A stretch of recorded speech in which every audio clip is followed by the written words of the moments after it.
too. It's just very hard to avoid. And in a freer country, of course, it's even harder to avoid.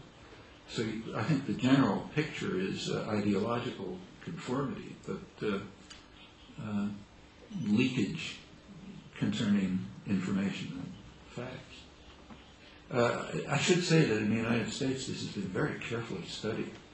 One of the good things about the United States, as distinct from Europe, is that intellectuals tend to be more critical.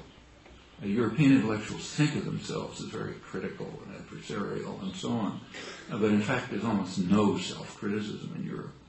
I mean, one sign of it is there's very little media critique.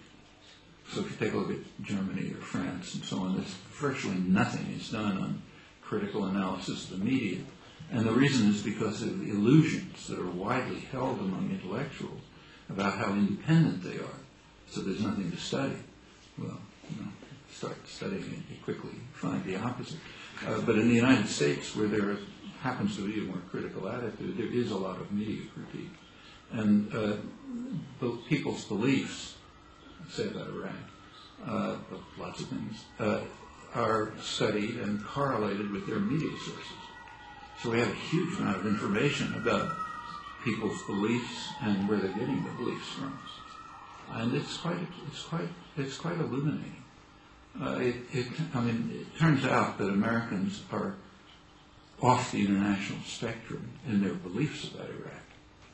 So even today, a large number, probably close to half, believes that Iraq had weapons of mass destruction, and that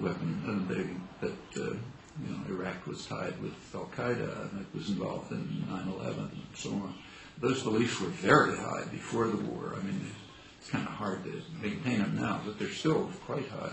In fact, very large percentage of Americans believe that the world population supported the war. And I mean, you could hardly find a country in the world where there was 10% support. But people don't know that. They believe the world supported us, that there were weapons of mass destruction, they're involved in fact, part of the reason for the terror, the violence in the prisons, you have to really understand the people involved in it. The people carrying out the violence in the prisons are trained to believe that the people who they're torturing are the people who attacked the United States on September 11th. We're getting revenge. Look what they did to us, and we're going to do it to them. That's the attitude that's ingrained in people, particularly in soldiers, where you can indoctrinate them more effectively. But it's a large part of the population, and I think that's the source of the general culture of terror and torture in the prisons.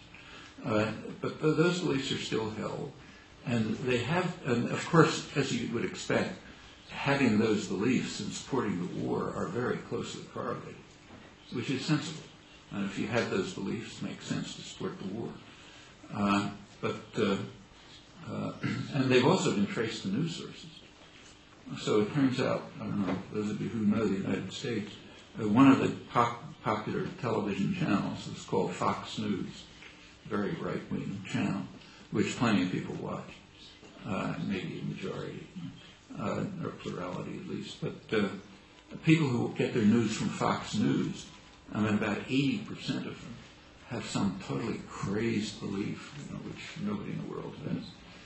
And it sort of goes down. People are getting their news from the New York Times, the mainstream elite press. About 50% have some crazy belief. Those who are getting it from National Public Radio, which is considered the independent intellectuals channel, about 25% have crazy beliefs that nobody in the world has. And this is excluding another part of the population which doesn't use any of these news sources. And this is kind of interesting. About over 20% of the population in the United States is getting their news from talk radio.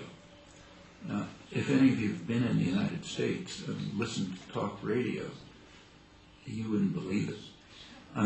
From the part of the effort to break down the 60s dissidents was a major effort on the part of the right-wing foundations to buy up radio, because a lot of people listened to it. And they were able to take the talk radio. I don't know if you have this here, but there's this, you have a person running the radio program. People call in and they talk up and back and so on.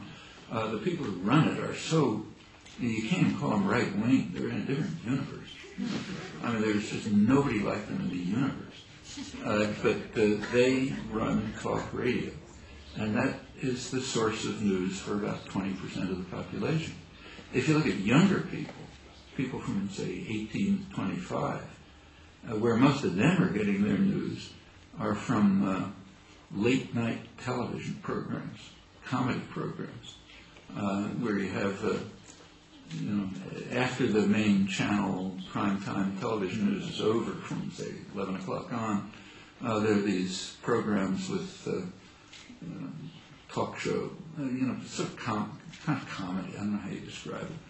If any of you have seen it, you know what I mean. But there's a little bit of information scattered around it. That's one of the main sources of news for younger people. So the media is a complicated story, but a lot is known about it. On the other hand, by now there are plenty of alternative media. So lots of people are just getting their information from the internet or from activist groups or other sources, and they have a very different picture of the world. And that you just can't control. And that's right at the core of the social movements. I mean, all of the social movements, their organizing and their interaction and so on, is internet-based by now.